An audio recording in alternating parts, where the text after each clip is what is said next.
read the tags and stuff. Oh, tags. Stab dads. Cool.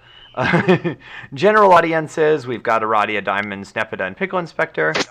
Summary: Aradia was used to seeing her daddy rip the walls apart. Every week or so, he would stalk through the house, looking through every nook and cranny, knocking on walls, until he found something out of place and smashed it, or started pulling wires out of the walls.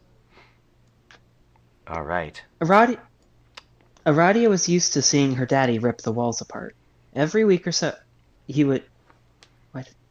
He would stalk through the house, looking through every nook and cranny, knocking on walls, until he found something out of place and smashed it or started pulling wires out of the walls. It had been going on for so long that for a long time she didn't even realize it was unusual. At least she assumed that it was normal for mobsters. But then when she asked Solix about it, he told her that his dad never had to do any stuff like that. They never had any wiretapping problems. She wondered for a while if Uncle Slick was wiretapping them, until overhearing her daddy talk about having had to pull taps out of their headquarters. Slick certainly wouldn't have bugged his own base, so it was a mystery then. That is, until one night when Drood came home looking a little battered and with a determined look on his face. He made a beeline for his room, and Aradia watched surreptitiously from the door as he tore the room apart, eventually finding one tiny mechanical device wedged between the molding and wall behind Droog's bed. He took it between his fingers and glared at it for a moment, before shaking his head and smiling ever so slightly. Clever as always, Inspector. He said quietly, before putting it on his nightstand and crushing it under his alarm clock. Inspector? Pickle Inspector? That nervous detective Droog kept bringing home with him? Aradia stomped into the room. Daddy. Oh, Aradia. Droog straightened out his suit. Shouldn't you be in bed? The person spying on us this whole time has been Mr. Inspector? She asked, ignoring the questions. Nothing to worry about. Droog said, taking the smashed wiretap and dropping it in the waste bin. He does this from time to time. But why? He worries. About my safety, about other people's safety. Makes him feel better to know what I'm up. And you let him into our home? Aradia shouted. Knowing that he keeps planting these things? You keep bringing him here. Droog shook his head. Go to bed, Aradia. But Daddy... Bed. He pointed out of his room. Now. No argument. Aradia furrowed her brow, considering arguing anyway, before giving up. Yes, Daddy. She sat in her bed, hiding under the blankets for a while, before making a decision. She tossed aside her blankets, grabbed the phone, and dialed a number. Nepeta answered. Yes? Inspector Lejeune household. This is Nepeta. Nepeta, it's me, Aradia.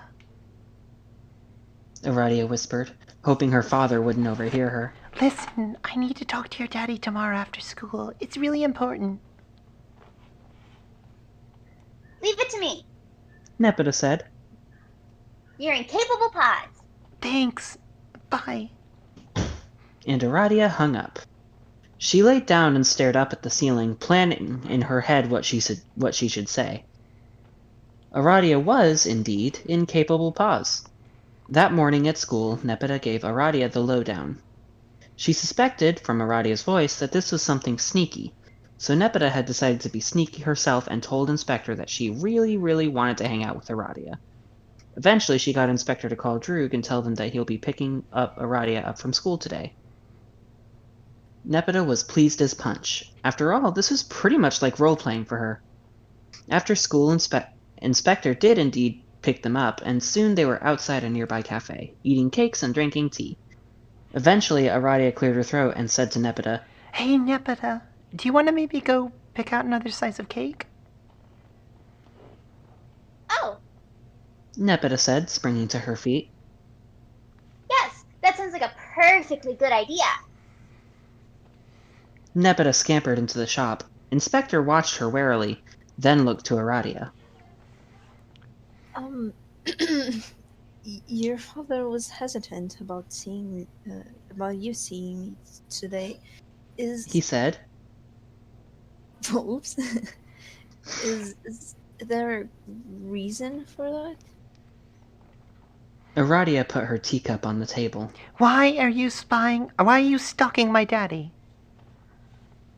Pickle Inspector went pale. Well, paler than normal. I'm not. I mean, that's such a harsh word to. You're the one that's been wiretapping our apartment, right?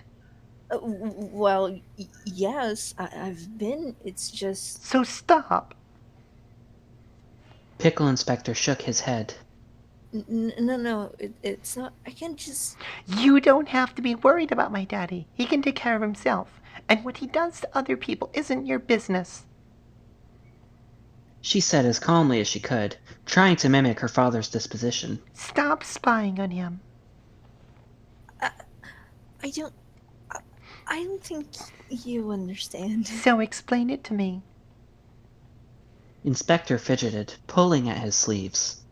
Well, your father, he's a very intelligent man, very intelligent, and see, he gets bored and he appreciates a challenge to his intellect, but the police and his teammates don't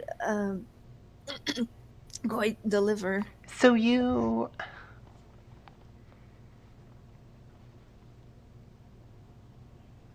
Wait. Inspector nodded before he could finish her thought. Yes, I try to arrest him. He eludes me. He pulls heists. I try to stop him. Do you understand? This is just what? A game? Aradia asked incredulously. You were spying on him. On me. Oh no! I've never pulled any surveillance in your room. Never. We had an agreement. Nepeta had walked back at this point, carrying a new cake. She placed it in the middle of the table. CC, She said, Daddy and Mr. Droog are mace but because of Mr. Droog's unique temperament, they have to pretend like they're Kismesis sometimes. It's like role-playing. Yes, something like that. Inspector said, blushing a bit. Here, have some more cake. I know your father doesn't let you have many sweets.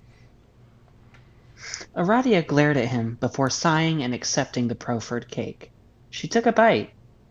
So you and Daddy are really mate spreads. Oh, gosh. Pickle Inspector wrung his hands, shrugging, while Nepeta nodded furiously. I like to think so, but I don't know. Has he said anything? Aradia shook her head. He sighed. I didn't think so. Don't be silly, Daddy. Nepeta said through a mouthful of cake. Mr. Droog's got crazy flesh feelings for you. And Chipper has a sense for these things. I can't imagine he'd let you live if he didn't.